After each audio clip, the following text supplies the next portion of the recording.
Ma'am quiz आज होगा? देखिए अब कब होता है quiz.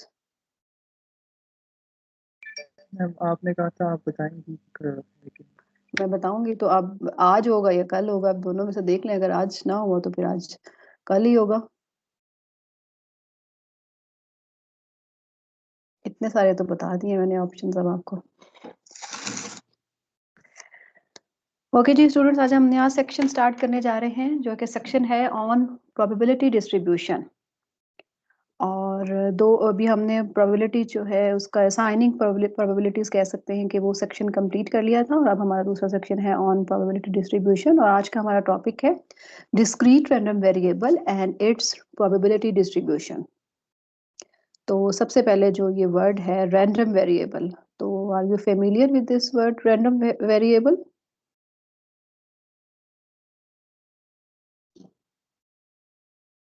Let x is equal to something. एक ने नो कहा है और दूसरे ने क्या कहा है? X is Let x is equal to something random variable. वो तो आप उसको नोटेशन है ना उसकी, कोई भी एक्स कह ले, वाई कह ले, जी कह ले। है क्या रैंडम वेरिएबल?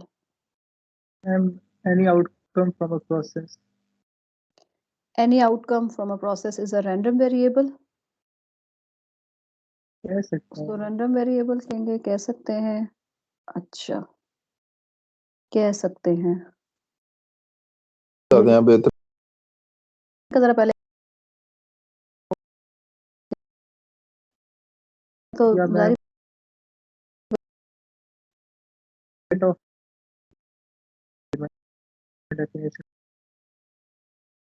अच्छा, क्या नाम है आपका? दानिश।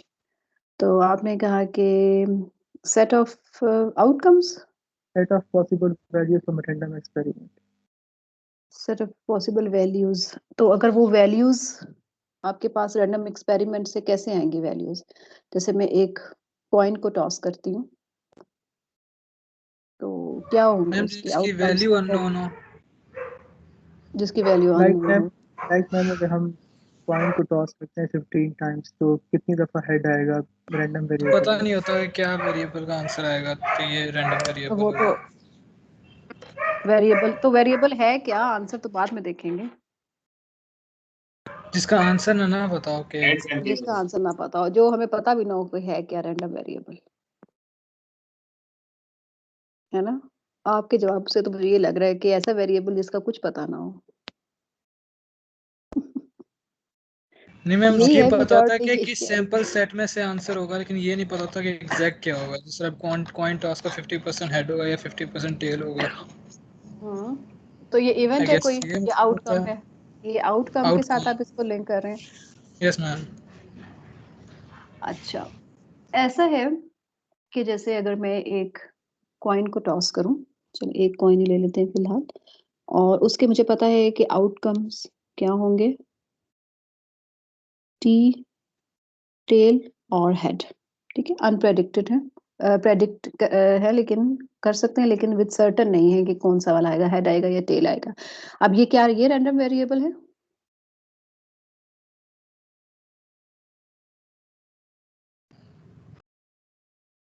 ये रैंडम वेरिएबल है, टेल और head? No ma'am, random variable तो ये ना, हमने कॉइन टॉस किया है। आउटकम मेरे ख्याल से वो वेरिएबल होगा अच्छा, कि कॉइन का टॉस करना। चलो ठीक है, मैं बता दी, किसी हद तक आप पहुंच ही गए हैं। बेसिकली रैंडम वेरिएबल जैसे नाम से जाहिर है, it is linked with the chance of anything, randomness, chance के ऊपर बेस्ड है। So it is linked with the random experiment. Random experiment क्या है? Random experiment is a process whose or a experiment whose outcomes are known but cannot be predicted with certainty prior to the performance of the experiment. एक ऐसा experiment जिसको करने से पहले हमें उसके आउटकम्स का पता हो, लेकिन आउटकम्स की सर्टेनिटी के बारे में पता ना हो। जैसे टॉसिंग ऑफ अ कॉइन, और हमें पता है कि टेल आ सकता है या हेड आ सकता है, लेकिन हम सर्टेन नहीं है कि अब हम जब ने इस एक्सपेरिमेंट को परफॉर्म करेंगे तो सर्टेन नहीं है कि हेड आएगा या टेल आएगा, दोनों में से कोई एक आएगा। ठीक है, इसके बारे में सर्टेन नहीं है।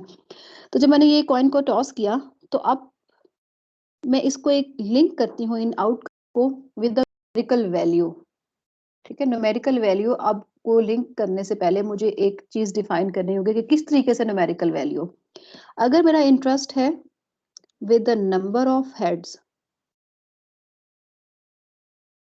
नंबर ऑफ हेड, तो एक ही नंबर ऑफ हेड इसमें हो सकता है। तो मेरे पास नंबर ऑफ, अगर टेल है आउटकम, तो इसमें नंबर ऑफ हेड क्या होगा? 0। और अगर हेड आया तो नंबर ऑफ हेड क्या होगा? 1। तो मैंने each outcome of a random experiment को लिंक कर दिया with a numerical value that is 0 and 1. These numerical values are called random variables. That is, random variables are associated with the outcome of a random experiment. अगर मैं यही experiment करूं, 2 coins को toss करूं, तो मेरे पास क्या आउटकम हो सकते हैं? Head head, head tail, tail head और टेल टेल। और x मैं यही लूं नंबर ऑफ हेड्स, तो फिर मेरे पास क्या होगा? क्या आउटकम, क्या रैंडम वेरिएबल होंगे? Ma'am 0 1 2 2 head, yes. Head tail और टेल हेड में 1 हेड आ रहा है और टेल टेल में 0। तो 0 1 2 मेरे पास आ गए हैं। ये न्यूमेरिकल क्वांटिटीज हैं which are linked, which are associated with the outcome of a random experiment. इस आउटकम को मैंने ये नंबर असाइन कर दिया, इन 2 आउटकम्स को मैंने ये नंबर असाइन कर दिया और इन 2 आउटकम को मैंने ये नंबर असाइन कर दिया। ठीक है, एक न्यूमेरिकल वैल्यू आप असाइन कर रहे हैं to each outcome of a random experiment. जैसे कि आप ये एग्जांपल देखें, let us consider possible outcomes when 3 electronic components are tested. The sample space is this. ये है मेरे पास सैंपल स्पेस कि तीनों नॉन डिफेक्टिव हों, पहले 2 नॉन डिफेक्टिव, तीसरा डिफेक्टिव। ठीक है, और बाकी इस तरीके से सारा चलता जा रहा है। ये 8 आउटकम्स हैं।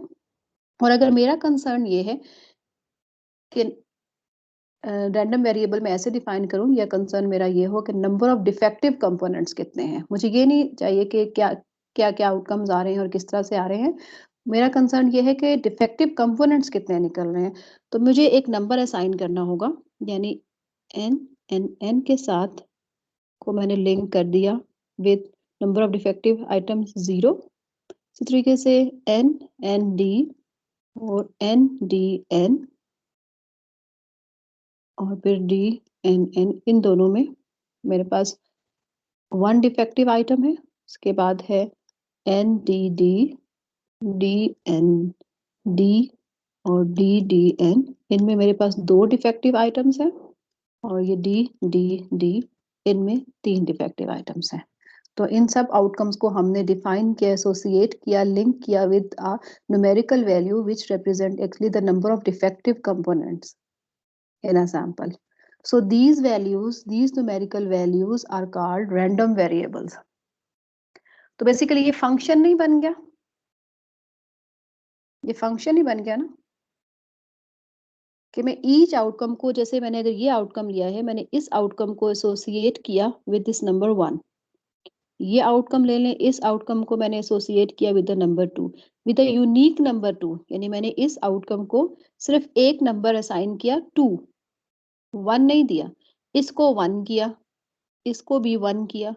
सो मैं each outcome of a random experiment को एसोसिएट कर रही हूँ with a numerical value. So I am defining a function.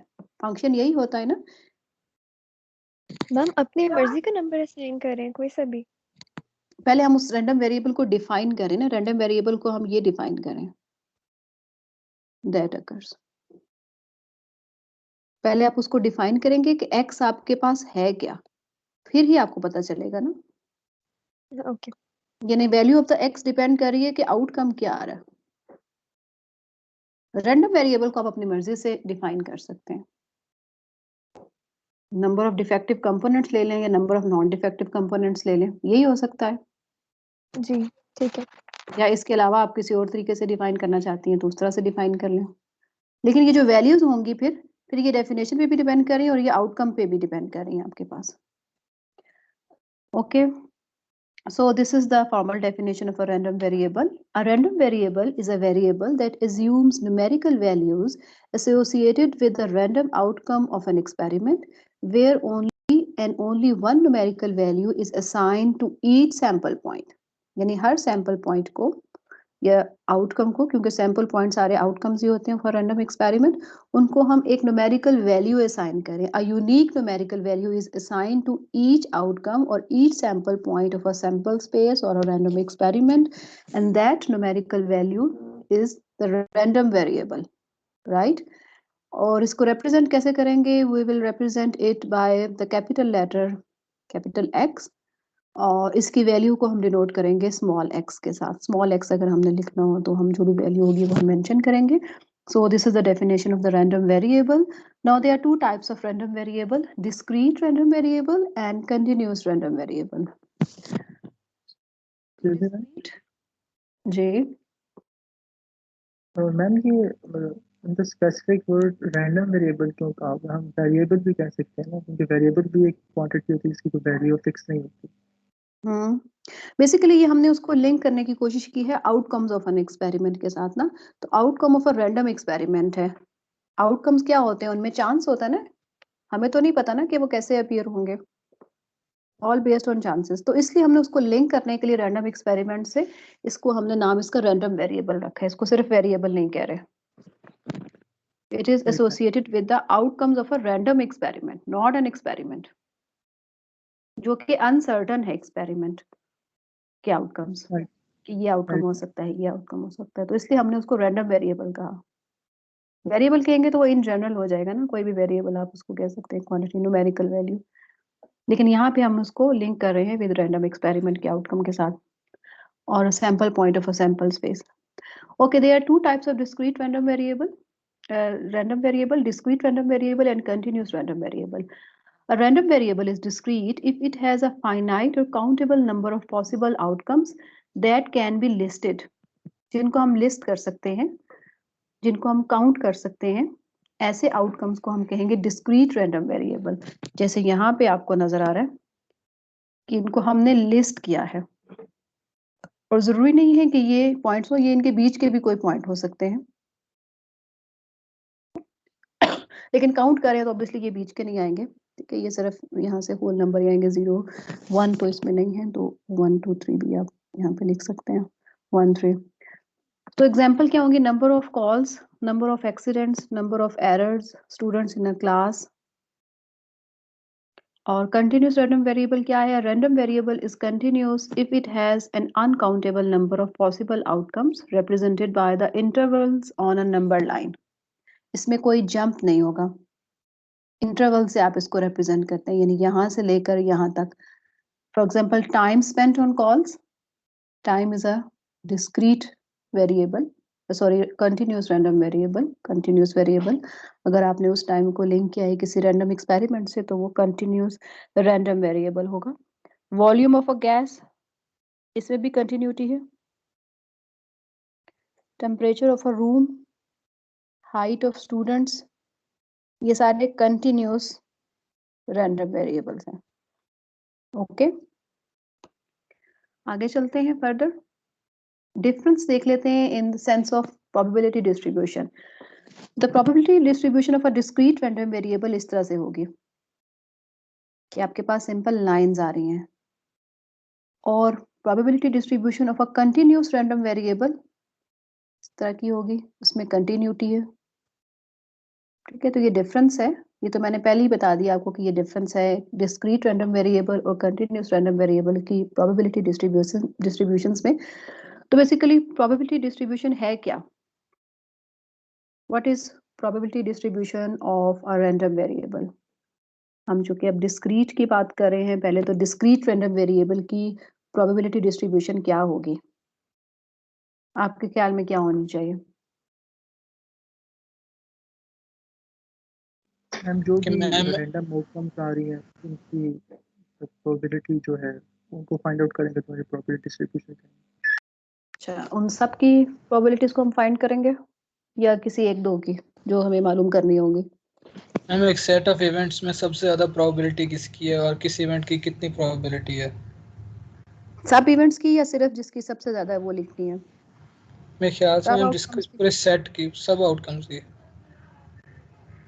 सब आउटकम्स की. अच्छा, बस यही है या इसके अलावा भी कोई हो सकती है?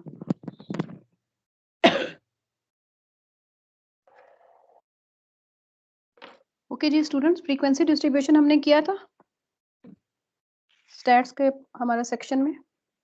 Yes ma'am. जी, तो क्या था फ्रीक्वेंसी डिस्ट्रीब्यूशन?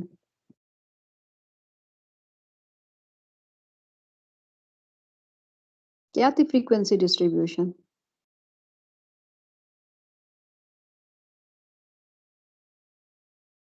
क्लासेस हम लिखते थे एक साइड पे या वेरिएबल होता था, और यहाँ पे क्या होता था राइट साइड पे? उसकी फ्रीक्वेंसी। यही था ना?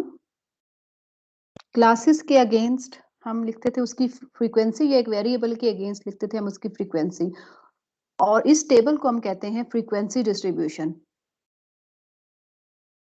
तो प्रोबेबिलिटी डिस्ट्रीब्यूशन भी ऐसे ही होगा।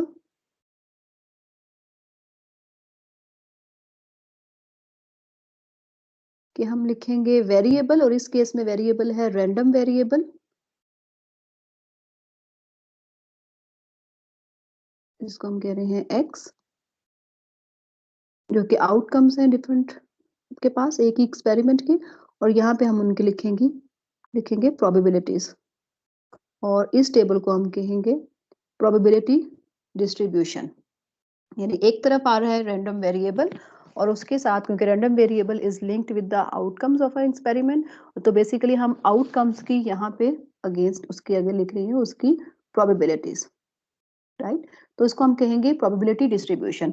अब प्रोबेबिलिटी डिस्ट्रीब्यूशन सिर्फ टेबल नहीं है, डिस्क्रीट रैंडम वेरिएबल के केस में प्रोबेबिलिटी डिस्ट्रीब्यूशन टेबल भी हो सकता है, ग्राफ भी हो सकता है। यानी this graph is also called probability distribution. अब ये ग्राफ किस तरह का है? एक्स एक्सिस पे हम प्लॉट करेंगे रैंडम वेरिएबल एक्स, और वाई एक्सिस पे हम प्लॉट करेंगे उसकी प्रोबेबिलिटीज पी ऑफ एक्स, अगर हम उसको कह रहे हैं। अगर आपके पास रैंडम वेरिएबल 1 है तो 1 के अगेंस्ट उसकी जो भी वैल्यू आएगी, प्रोबेबिलिटी होगी, हम उसको प्लॉट करके एक लाइन ज्वाइन कर देंगे। तो ये ग्राफ भी प्रोबेबिलिटी डिस्ट्रीब्यूशन है। This is also a probability distribution. एक तीसरा वे भी है प्रोबेबिलिटी डिस्ट्रीब्यूशन का, वो क्या हो सकता है? एक तो ग्राफ है, वो भी प्रोबेबिलिटी डिस्ट्रीब्यूशन है, एक टेबल है, वो भी है। थर्ड वन क्या होगा आपके ख्याल में?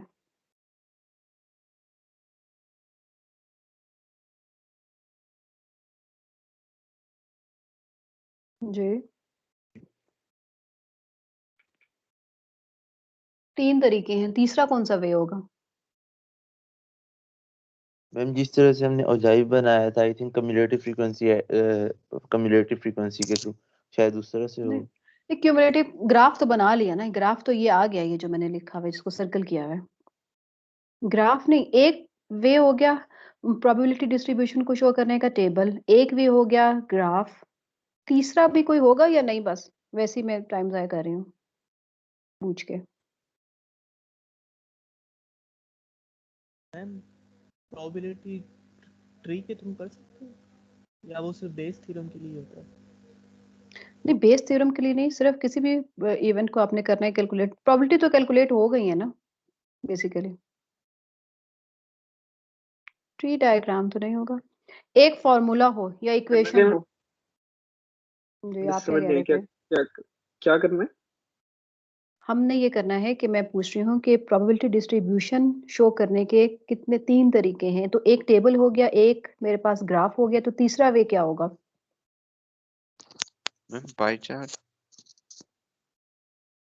बाय चांस इन सब वैल्यूज को, वेन डायग्राम, प्रोबेबिलिटी को, वेन डायग्राम। नहीं वेन डायग्राम नहीं होगा। इन सब वैल्यूज को मैं एक फार्मूले के जरिए एक्सप्रेस करूं, प्रोबेबिलिटीज को मैं एक फार्मूले के जरिए एक्सप्रेस करूं, और मैं उसको ऐसे करूं कि f of x is equal to probability of x is equal to this x। ये फार्मूला हो कि मैं कोई भी रैंडम वेरिएबल, इसमें कोई भी वैल्यू पुट करूं रैंडम वेरिएबल की यहाँ से, तो मुझे ये प्रोबेबिलिटी मिल जाए। ठीक है, तो 3 वे हैं, एक टेबल, ग्राफ और फार्मूला। फार्मूला बेसिकली प्रोबेबिलिटी का हो which is in terms of x हो। इसका एक खास नाम भी है, प्रोबेबिलिटी डिस्ट्रीब्यूशन भी कहते हैं इसको, और उसको कहते हैं probability mass function. Probability mass function, तो ये फार्मूला है जो कि हमें प्रोबेबिलिटी दे रहा है, और ये इसकी डेफिनेशन है। अजान सुन लेते हैं।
जी, the probability distribution of a discrete random variable is a graph, table or formula that specifies all possible values of a random variable or outcomes along with their respective probabilities.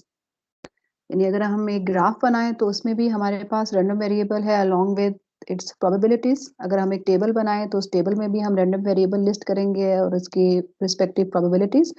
और अगर हम एक formula हो या equation हो तो उसमें भी हम रैंडम वेरिएबल की कोई भी वैल्यू पुट करके हम उसकी प्रोबेबिलिटी कैलकुलेट कर सकते हैं, और उसको हम इस तरह से लिखते हैं। उस फार्मूले को हम ये बेसिकली इस तरीके से मेंशन करते हैं, स्मॉल एफ ऑफ एक्स से रिप्रेजेंट करते हैं। कुछ बुक्स में स्मॉल पी भी लिखा हुआ है। तो basically small f of x ये है कि probability of a point, probability of x at any value of the random variable.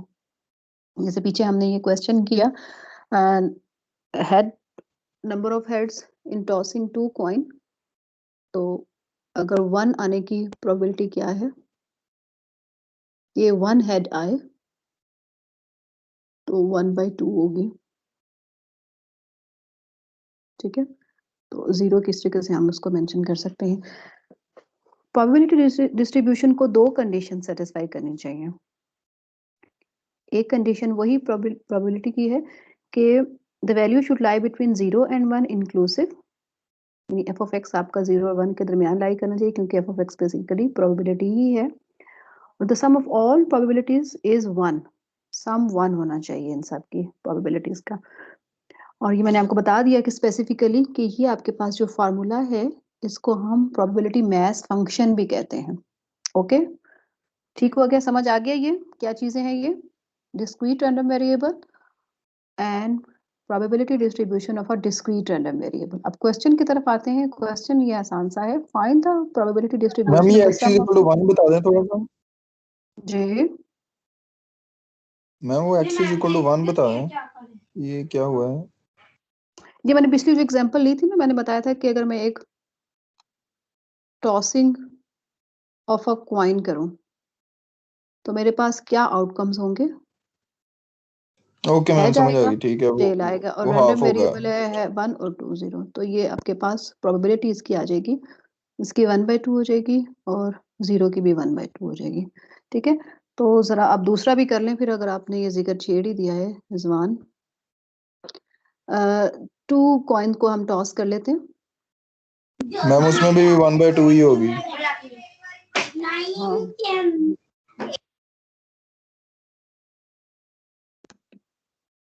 मैं ये निकाल लेती हूँ, स्क्रीन शेयर कर लेती हूँ जी। आ जाए अभी।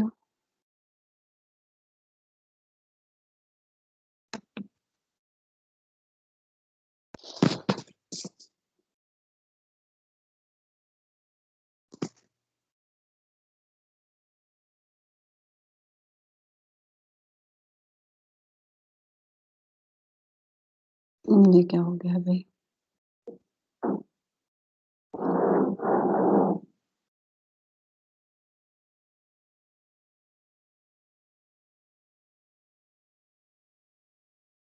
कितने ज्यादा पड़ गए हैं।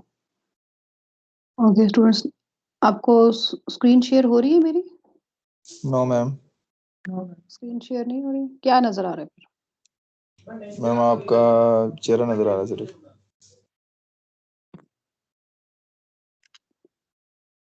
अच्छा, स्क्रीन भी शेयर नहीं हो रही।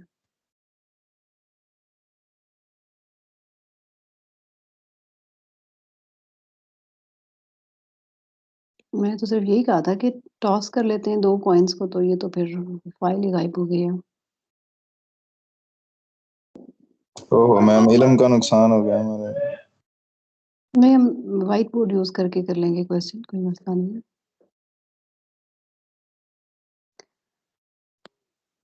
शेयर नहीं हो रहा अभी तक।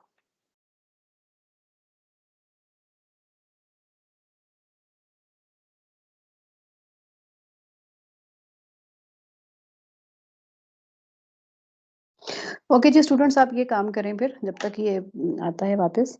आप 2 कॉइन्स को टॉस करके उसके आउटकम्स लिखिए और रैंडम वेरिएबल डिफाइन करें, number of heads appeared in tossing of 2 coins, और फिर उसके प्रोबेबिलिटीज कैलकुलेट करके साथ टेबल बनाएं, यानी प्रोबेबिलिटी डिस्ट्रीब्यूशन बनाएं आप of of number of heads in tossing 2 balanced coin. ठीक है, क्वेश्चन समझ आ गया? Yes ma'am. क्वेश्चन ये है कि you have to construct a probability distribution for the random variable number of heads appeared in the experiment of tossing 2 fair coin। okay, चलें ये करें, ये करें। मैं जरा मीटिंग एक दफा मुझे लीव करनी पड़ेगी, मुझे ये आगे चल नहीं रहा, सारा काम ही रुक गया। जी बताएं जल्दी से। मैम कितनी दफा कॉइन टॉस करना होगा? 2 दफा कर लें। अभी 1 दफा का तो मैंने बना दिया था ना, 2 दफा का कर लें। जी अब नजर आ रहा है बच्चों कि नहीं? नहीं आ रहा। अच्छा, मैं मीटिंग लीव करके दोबारा ज्वाइन करती हूँ, तो फिर कुछ काम आगे चलेगा। आप लोग ये काम करें।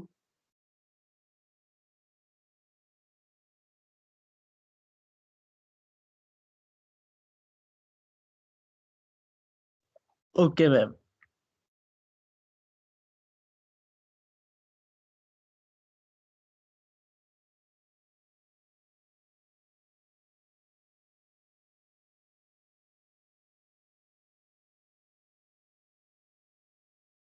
जी तो स्टूडेंट्स कर रहे हैं आप लोग? Yes ma'am. ओके, चलिए इसको फिर बताएगा कि क्या आंसर आ रहा है। मैं तब तक शेयर करती हूँ स्क्रीन।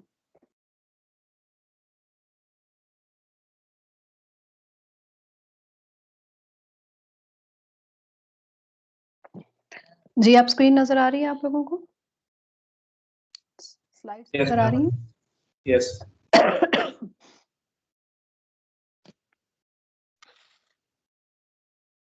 जी, तो कैलकुलेट कर लिया आपने क्या क्या आउटकम्स आ रहे हैं? कितने आउटकम्स आए हैं टोटल? 4 आउटकम्स है, ठीक है। नंबर ऑफ हेड्स अगर 0 हो तो उसके अगेंस्ट कितने आउटकम आ रहे हैं? टेल टेल 1 आ रहा है, टेल टेल सिर्फ। और अगर ये मेरे पास वेरिएबल है x 0 1 2 और आउटकम्स क्या है? 0 है तो सिर्फ टेल टेल होगा उसका आउटकम। 1 है उसका मतलब है हेड टेल, टेल हेड है। और अगर ये है 2 हेड्स हैं तो ये मेरे पास ये बनेंगे आउटकम्स, ठीक है। तो ऑल पॉसिबल आउटकम्स 4 हैं और इनकी प्रोबेबिलिटीज लिख लें अब यहाँ पे। क्या है इनकी प्रोबेबिलिटीज? टेल टेल के आने की प्रोबेबिलिटी क्या है? 0.25 1/4। हेड टेल और टेल हेड की क्या है? 1/2 1/2 या 2/4 कह लें। और हेड हेड की क्या है? 1/4. 1/4। आप इसको यूं भी लिख सकते हैं कि probability of tail and tail which is basically intersection है ना, कि पहली दफा भी टेल आए दूसरी दफा भी टेल आए। तो ये क्या बनेगी? टेल आने की प्रोबेबिलिटी है 1/2 और 1/2, तो ये 1/4 बनती है। ठीक है, हेड टेल और टेल हेड की। इसकी हम लिखेंगे कि एक हेड आने का मतलब है कि आपके पास 2 इवेंट्स हो सकते हैं, ये या ये। तो इसकी प्रोबेबिलिटी निकालें जो कि 1/4 आएगी और इसकी निकालें वो भी 1/4 आएगी। दोनों को ऐड करेंगे क्योंकि दोनों में और आ रहा है। ठीक है, तो ऐसे हम इसका प्रोबेबिलिटी डिस्ट्रीब्यूशन कैलकुलेट करेंगे। ये क्वेश्चन करते हैं example 1, find the probability distribution the sum of the dots when 2 fair dice are thrown. Random variable x is the sum of the dots which appear on the dice. तो ये जो table बना है ये basically आपके पास ये जो white part है ये सम ऑफ द डॉट्स को रिप्रेजेंट कर रहा है। ये डाइस 1 के आउटकम्स है और ये डाइस 2 के आउटकम है। 2 का मतलब क्या है कि सम आ रहा है फ्रॉम द आउटकम 1 1 3 3। ये कैसे आ रहा है सम ऑफ द आउटकम? 2 1 से और 1 2 से। 4 4 कैसे आ रहा है वो भी आप देख लें। इसके बाद ये सम मेरे पास आ रहा है 5 5, फिर आ रहा है ये 6 6। इस तरीके से ये सारे सम आ रहे हैं। तो हम इसको कैसे ड्रॉ करेंगे? प्रोबेबिलिटी डिस्ट्रीब्यूशन कैसे बनाएंगे? रैंडम वेरिएबल्स की क्या वैल्यूज हैं? कहाँ से लेके कहाँ तक है रैंडम वेरिएबल? जल्दी से बताएं। 2 से 12। 2 से 12, good. 2 3 4 12 up to so on. और यहाँ पे मुझे इसकी वैल्यूज लिखनी है। प्रोबेबिलिटी ऑफ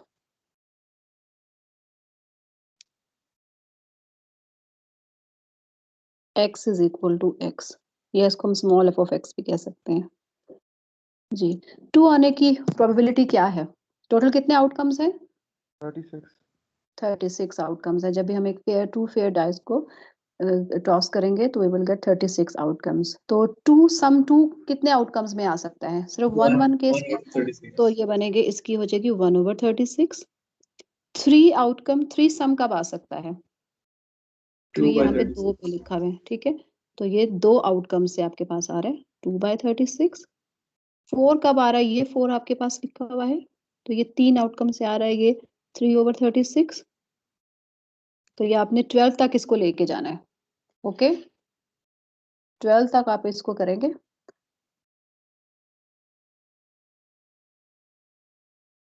और फिर ये आपके पास प्रोबेबिलिटी डिस्ट्रीब्यूशन बनेगी। This is the probability distribution for the sum of the dots for tossing 2 fair dice. Okay, और इसको हम अगर लिखना चाहें तो ये बेसिकली 1/36 क्या है, f of 2 है, that is p probability at x is equal to 2। इस तरीके से ये क्या है, f of 3 x is equal to 3, ये इसके इक्वल है। तो इस तरीके से आपने लेके चलना है, ये वैल्यूज आपको गिवन है। तो ये है प्रोबेबिलिटी डिस्ट्रीब्यूशन। इसके बाद हमारा फर्दर है फॉर्मूला। अगर हमने इसमें से डिराइव करना हो तो फॉर्मूला कैसे हम लिखेंगे जो कि इन सारी वैल्यूज को रिप्रेजेंट कर रहा है। जी स्टूडेंट्स, मैं एक फार्मूला लिखना चाह रही हूँ इन टर्म्स ऑफ एक्स। जी अली हसने कहाँ पे है? अली हसने मीटिंग में है ना?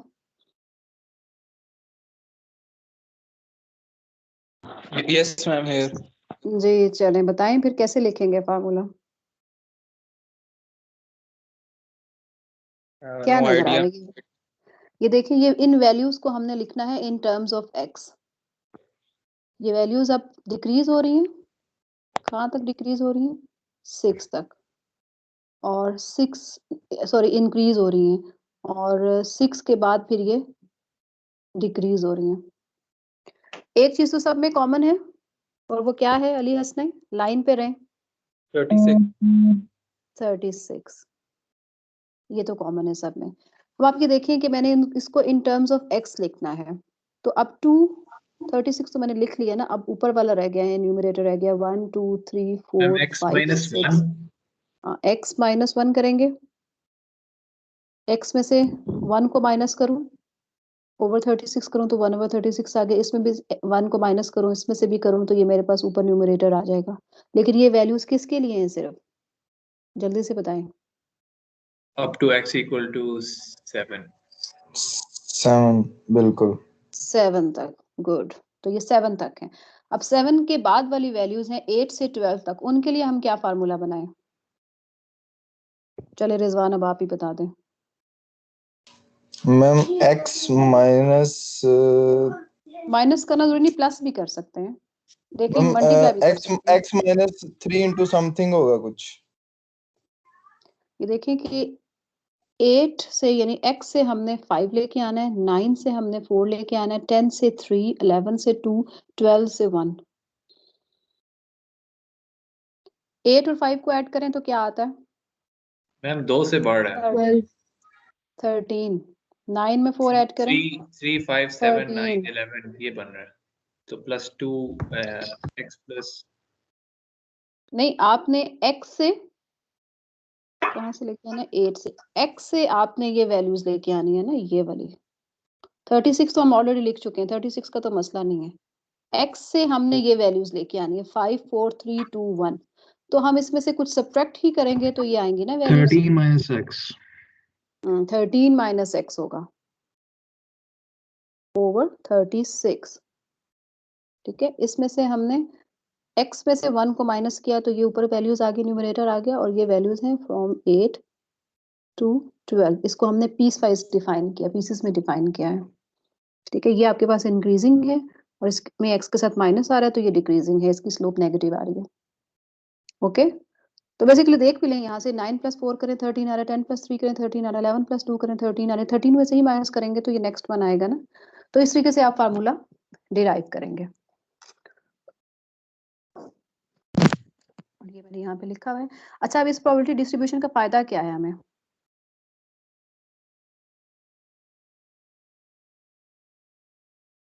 जी क्या find out फायदा है? the frequency of an event happening.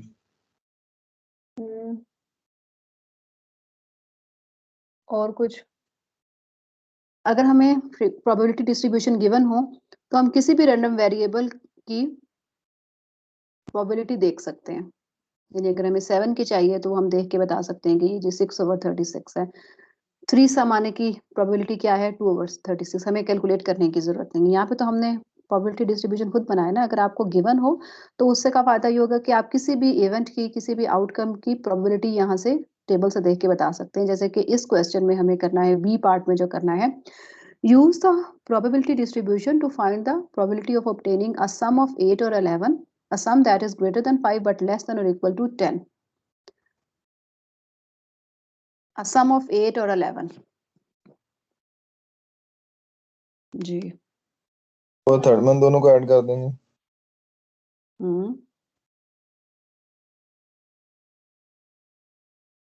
तो ये भी तंग कर रहा है।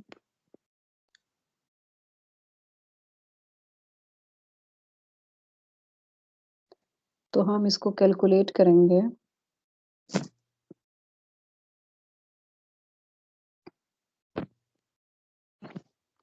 हमें फाइंड करना है प्रोबेबिलिटी ऑफ सम ऑफ 8 और 11 which is probability at x is equal to 8 plus probability of x is equal to 11। ये एडिशन लॉ मैंने यूज किया है फॉर म्यूचुअली एक्सक्लूसिव इवेंट्स, क्योंकि ये दोनों events sum of 8 and sum of 11 both are mutually exclusive, दोनों में कोई आउटकम कॉमन नहीं है। या सम दो डॉट्स का 8 आएगा या 11 आएगा, ये नहीं हो सकता कि ऐसा आउटकम भी हो जो कि हमें सम 8 भी दे रहा हो और 11 भी दे रहा हो। तो इसलिए ये सम इसके इक्वल हो गया। Probability of x is equal to 8 क्या है? ये है 5/36 plus x is equal to 11 क्या है? 2/36। तो ये मेरे पास आंसर आ गया 7/36। ओके, ये मेरे पास है फर्स्ट पार्ट बी का। और सेकंड पार्ट क्या था? Sum of greater than 5 but less than और इक्वल टू 10। जी, इसमें क्या होगा?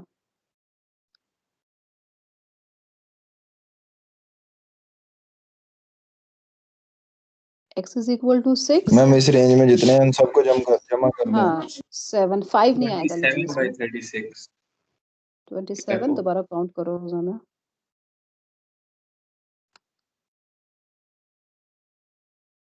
ये देखें, ये 5 को नहीं काउंट करना इसमें, ठीक है। x इज इक्वल टू 6 7 8 26 9 और 10 23 23 आ रहा है, 23/36, ठीक है।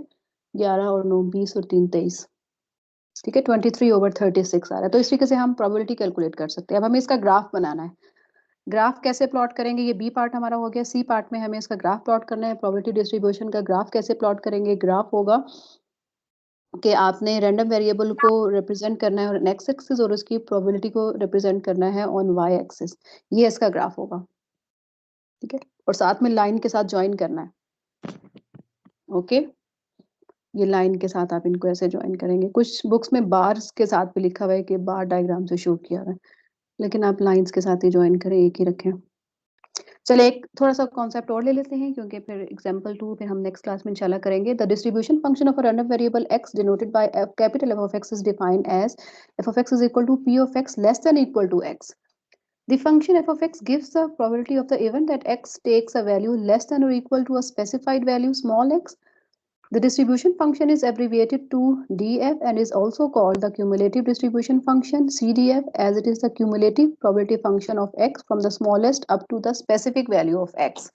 जी क्या है ये probability distribution? पिछली सारी डिस्ट्रीब्यूशंस को प्लस करके लिख देंगे जैसे कम्युलेटिव फ्रीक्वेंसी में करते थे।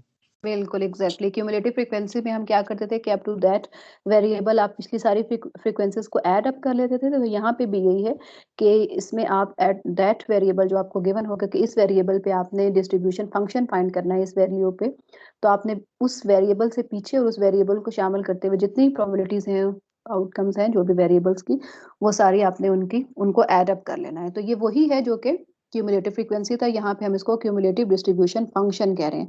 अगर हमें इसका कैलकुलेट करना पड़े तो हम कैसे कैलकुलेट करेंगे कि सिंपल आप उनको ऐड अप करते जाएंगे। तो ये है table for the probability distribution का और ये है डिस्ट्रीब्यूशन फंक्शन का। जी मैम इसमें लेस देन और इक्वल टू लेस देन और इक्वल टू, यानी कि इसमें ये स्मॉल एक्स भी शामिल होगा, ठीक है। अगर मैंने यहाँ पे कैलकुलेट किए हैं f of 2, तो इसका मतलब है कि 2 और 2 से पीछे जितने भी मेरे पास वेरिएबल्स हैं उन सब की प्रोबेबिलिटीज को ऐड करके मैंने यहाँ लिखना है, 2 की भी और उससे पीछे क्या है 1, ओके मैम, ठीक है। 3/36। और उस तरीके से ये है मेरे पास f of 3, नहीं 3 की भी वैल्यू ऐड करनी है, प्रोबेबिलिटी ऐड करनी है और 3 से पीछे जितनी है वो सारी ऐड करके मैंने यहाँ लिखनी है। और आपको पता है कि इनका सम 1 के इक्वल आता है। नो सॉरी, ये f of 4 है और ये f of 3 था। Thank you. ये मेरे पास फिर वन सम के इक्वल आना चाहिए, जो लास्ट वन है वो वन आना चाहिए। जी ग्राफ कैसा होगा इसका?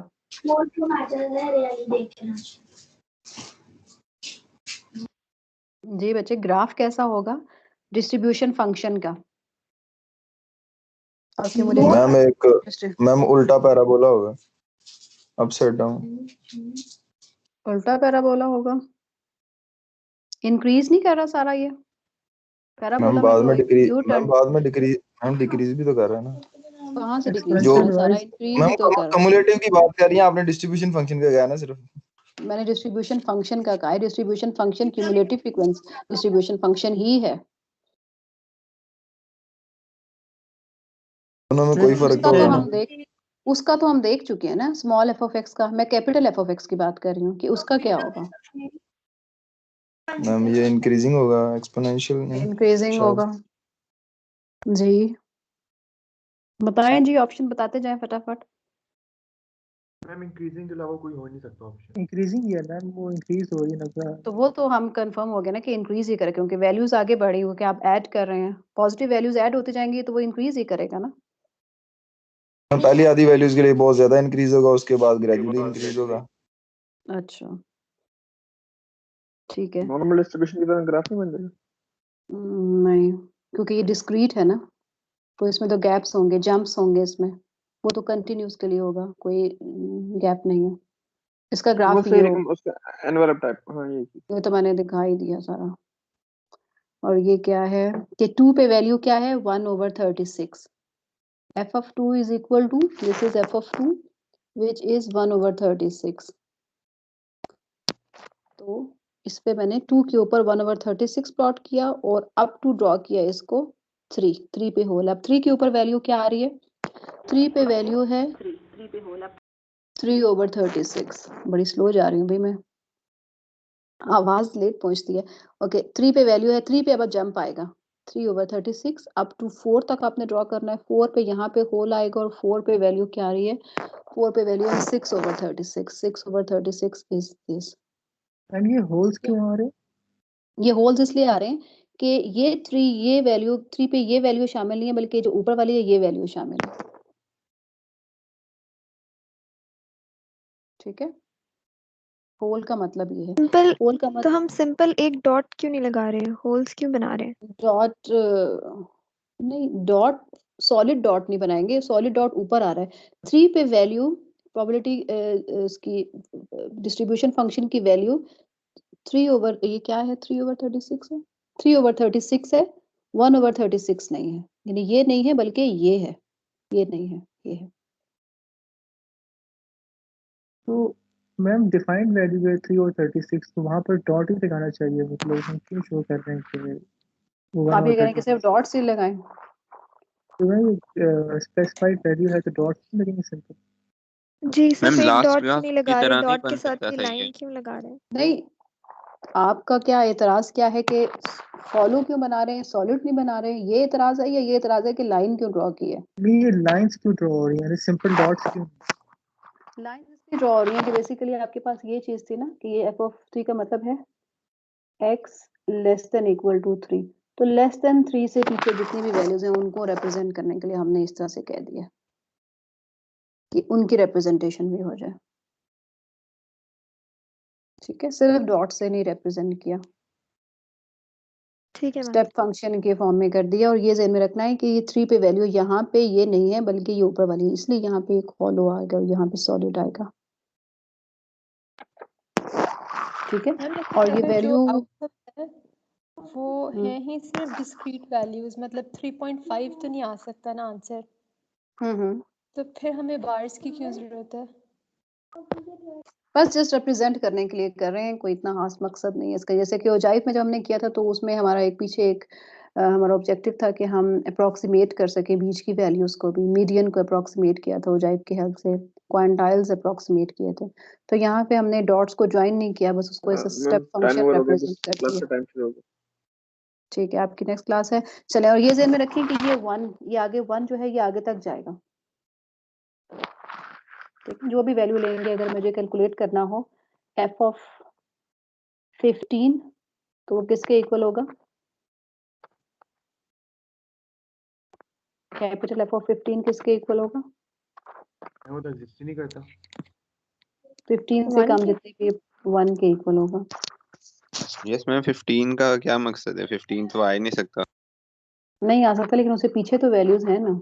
इसका मतलब ये है कि इससे कम जितनी भी प्रोबेबिलिटीज हैं।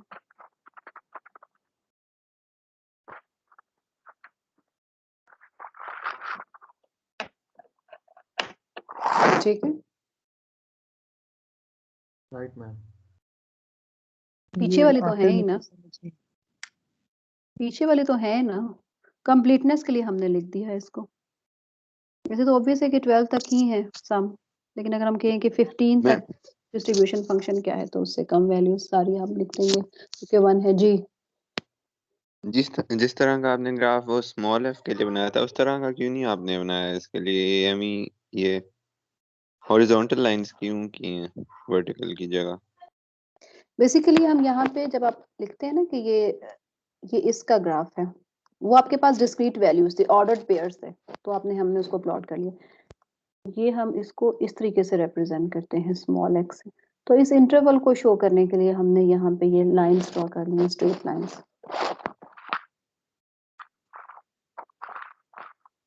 कोई ऐसा जितना मकसद नहीं है इसका। ये जो स्ट्रेट लाइन जहाँ से शुरू हो रही है जहाँ पे एंड हो रही है, ये हम किस तरह डिफाइन कर रहे हैं? क्योंकि लास्ट में आपने कहा कि वो एंड तक जाएगा, इनफाइनाइट तक, तो ये हम किस तरह डिफाइन कर रहे ये स्टेप्स में हम कैसे डिफाइन कर रहे हैं? ये हैं?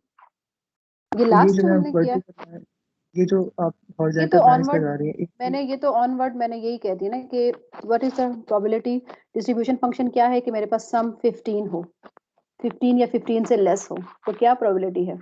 ऑब्वियसली जब हम 2 कॉइन टॉस करेंगे तो सम 15 से तो लेस ही होगा ना, तो वो तो 1 है प्रोबेबिलिटी, तो इसलिए मैंने यहाँ पे 1 लाइन पूरी ड्रॉ कर दी है, आगे तक जा रही है।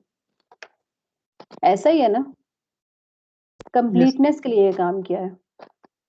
यानी अगर हम 2 फेयर डाइस को टॉस करें तो व्हाट इज द प्रोबेबिलिटी कि मुझे ये कैलकुलेट करना है कि f ऑफ 20 कैलकुलेट करना है कि सम 20 या 20 से लेस आए। स्टेटमेंट तो ये बनती है ना, तो ऑब्वियसली सम 20 से तो लेस ही आएगा ना, जो भी आउटकम आए सम 20 से लेस ही होगा, यानी वो एक श्योर इवेंट हो गया, उसकी प्रोबेबिलिटी 1 हो गई। नहीं है ऐसा? वो तो ठीक है, लेकिन हम अगर हम यही कॉन्सेप्ट बाकी बार्स में लगाएं लेकिन हम ये तो नहीं तो कह रहे ना कि 20 आए, हम ये तो कह नहीं रहे कि 20 आए सम, हम तो ये कह रहे हैं कि 20 या 20 से कम आए। ये कैपिटल एफ इसी को रिप्रेजेंट करता है ना, इसी को रिप्रेजेंट कर रहा है ना, तो इसमें तो कोई मसला नहीं है ना कि ये 1 लाइन जहां तक आप यहाँ पे 100 भी लगा सकते हैं, 1000 भी लगा सकते हैं, उसमें भी प्रोबेबिलिटी 1 ही रहेगी उसकी डिस्ट्रीब्यूशन फंक्शन।